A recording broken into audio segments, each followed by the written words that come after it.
Welcome to my first real episode of my podcast, The Lazy Podcast with Antonio Hayes. Okay, so this is today I want to talk about some haunted objects. I've always been curious about just scary things, and whenever I'm bored at night specifically, I really don't know why at night, because that's definitely the worst time to do it, but I always just explore the scariest things that's on like YouTube and stuff like that. And I'm also a huge creepypasta guy. Anyway, the first thing that I found, the first story that was just like, immediately when I saw the painting, it bothered me. It's one of those things that you just look at and you just, it just makes you want to look away. It's called the Hands Resist Him painting. So this painting was created by Bill Stoneham in 1972. And it was actually, it was a painting of him as a child, so if you haven't seen it, it's let me look it up real quick.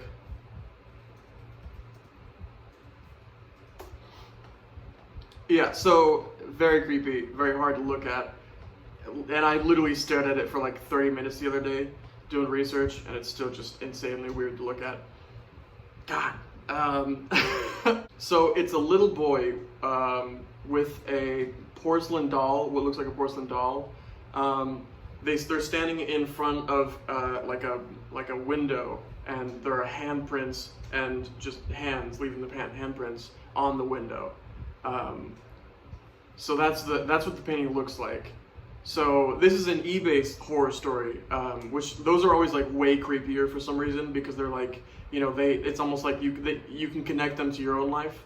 Like, oh no, what if I bought a haunted object? That's honestly my biggest fear, like buying a haunted pillow, and then I'm just like, you don't know, but you just feel like wind blowing on your neck for like months, and you're just like, what is that? And you turn around, it's just like Satan's blowing on your neck. That's the worst for me. Yeah, definitely count me out on that. This item was sold on eBay to an elderly couple, and then they sold the item back on eBay. They didn't really talk about it, but this second couple they sold it to, the second couple that bought it, experienced paranormal things with this painting. The things that they experienced were like creepy things, like the characters were leaving the painting, and they would be seen in the room that the painting was being stored in. Just things like that would start to happen in the first while that they had this painting, and then the longer they had it, the more the painting moved around, and the more moving around happened inside of the painting. The couple who experienced the paranormal things listed this back on eBay for $199. So they sold it for $1,025 after getting 30,000 views. Apparently they put all of this information in the description, and the more people that saw it were interested. So I'm pretty sure it got, I think, like 25 bids. So it very quickly reached to a very high number. Eventually, so the person who bought it at $1,025 was Perception Gallery. And they asked Stoneham, who made the painting, about the haunted claims, and he was surprised to hear about it. So apparently people were seeing a gun in the doll's hand, and there is something in the doll's hand. People were seeing a gun in the doll's hand, and there is something in the doll's hand, but it's not a gun. But what people saw was the doll threatening the little boy with the gun, and the little boy threatening to leave the painting if she doesn't stop threatening him with a gun. Really what's in her hand, I can see how it looks like a gun, because it is, it's lined up with the window frame perfectly to look like she's holding a gun, but it's really it's really a dry cell battery and wires, is what Stoneham actually said it was. So here's where the crazy thing happens. 1 year after having contact with the painting, the owner of Perception Gallery and the art critic who reviewed the painting both died.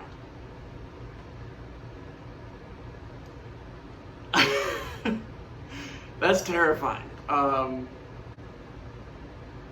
Yeah, it makes you wonder where it is now. I couldn't really find anything about that, but I did find that once people found out that it was a haunted, or that something weird was going on with this painting, people asked Stoneham to create new paintings in the series, and he created two particular paintings. One was called The Resistance at the Threshold, and that's like kind of a sequel to the first painting, where it's him it's the little boy as an older man, which is Stoneham, and the little doll thing, and then the face is like, it's also a weird thing. It's definitely the same style. And then the second sequel, the third painting in the series, is called The Threshold of Revelation. Yeah, I don't know why you'd want more of these haunted demon paintings, but I guess, I mean, people are weird, man. There's this thing called the Divic box, which I'm definitely gonna go over in a different video. I mean, people want it, and like after many experiences of the paranormal, I can't even handle seeing a face that wasn't there. Like that's just a creepy thing. Like unless it's someone I recognize, it's like, I don't know you, man. You gotta go. I can't imagine getting haunted like that though. So after this painting though, after this, the hands resist him painting went viral. This was in 2000. A bunch of different stylings of paintings were created, and they're called the crying boy paintings. They're just images of crying boys being painted onto a canvas, and it became kind of like a cult sensation for a lot of people. Yeah, that's some creepy stuff. Honestly, I love reading about this stuff, but at the same time, I mean, I don't do demons, man. I don't do haunted things. Like I definitely would. I feel like I would like visit haunted places and just like be very respectful, but also I feel like it'd be a fun thing to do with one of my friends who's also into this stuff. But like when it comes to owning objects that, like, I never got when people move into houses that are very obviously haunted, and they're just like, well, this is our house, you got to deal with it. Like I get it that it's close to impossible to sell a house and not go bankrupt if you do it like clumsily. Like say if you have a haunting, you just want to get out of there. But at the same time, I'm not particularly a fan of being possessed, you see. Anyway, so I'm going to talk about the top 5 things that scare me. Let's see. So the top 5 things that scare my top 5 fears. Let's see. I would say number 1 is probably heights. I've always been afraid of heights, and that's really just a fear of falling, like skydiving and that kind of stuff. That's always been like a really weird. Like I was walking on the 4th floor of a building today, and the thing that creeps me out is the amount of intrusive thoughts you have when you're just looking over a ledge. Like you're just like, oh my god, what if I accidentally jump? Like who accidentally jumps off a ledge? I don't know, but it's one of my biggest fears. I would say my second biggest fear. My second biggest fear, I have to think about this. Honestly, my second biggest fear would probably be demons, or like having a demon infestation. Like if anybody knows about the Sally house, that kind of stuff is just, I'm not about that. Like I'm definitely gonna go over that in another video too, because that's a very interesting and just overall creepy, messed up story. The cliff notes of it is basically a bunch of people moved into a house and they quickly moved out because something creepy was happening. They kept seeing faces. They kept seeing this old gaunt man and a little girl.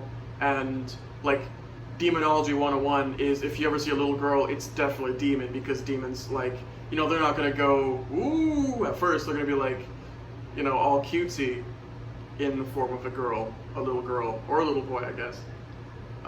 So yeah.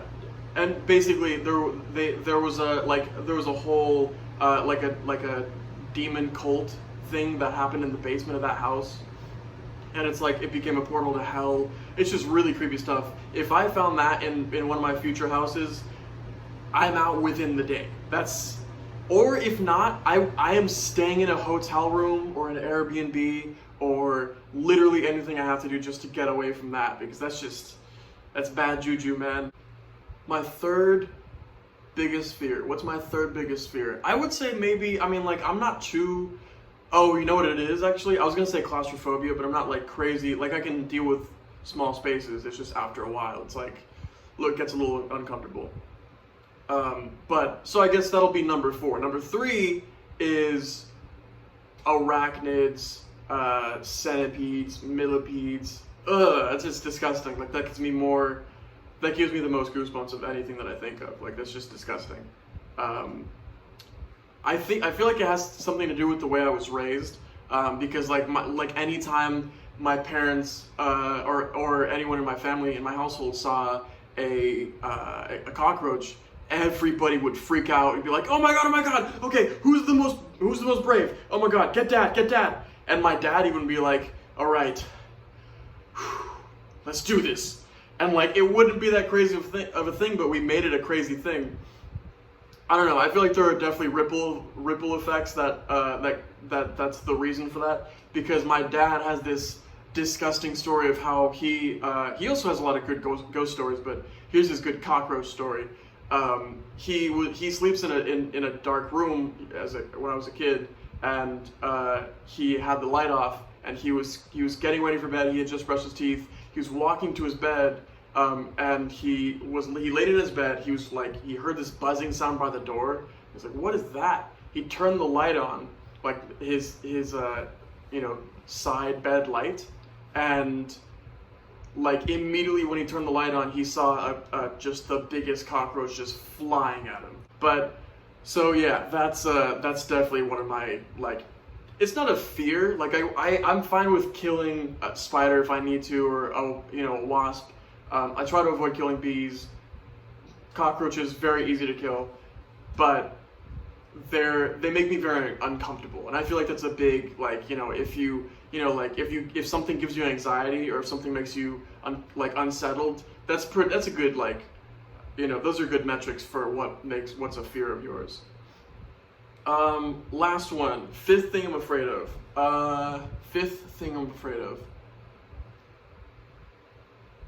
Something that's really creepy to me, like that's always creeped me out? Ghosts are terrifying. Demons are more scary. Humans are the scariest. Like, I can't imagine, there's I love watching these horror story videos on YouTube and stuff, and like these Are You Scared videos. I heard this one story, and it was this like game that they were playing. Like, is it, you tell the story, and then the other person guesses if it's real or if it's fake. Like if it's real or if it's like a made up story.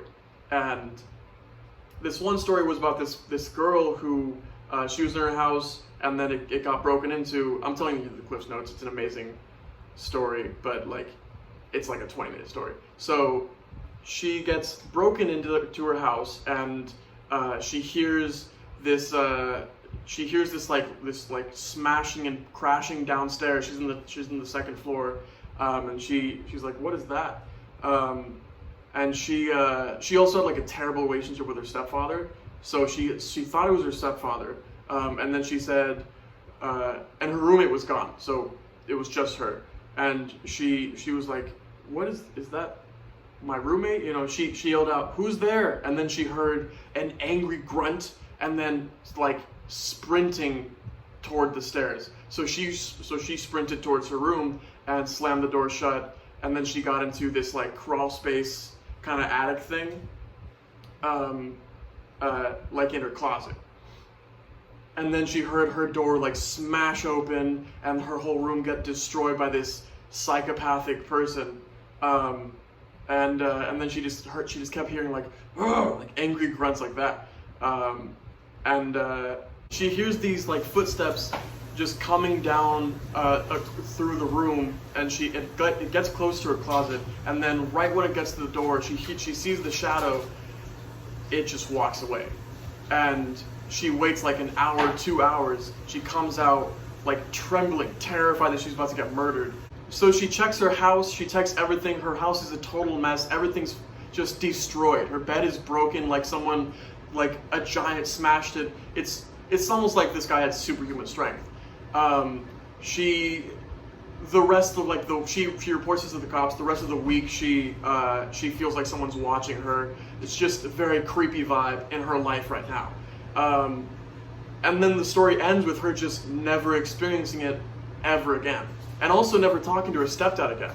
So at the very end of the video, the guy guesses that it's fake, and the guy says, "No, that's a real story." So that's the kind of stuff. That's definitely my one of my top fears, just being housebroken into when I'm not prepared with a guy who just loves to kill. Yeah, so that's a good note to end on. Anyway, this has been the Lazy Podcast with your host, Antonio Hayes. Have a good night.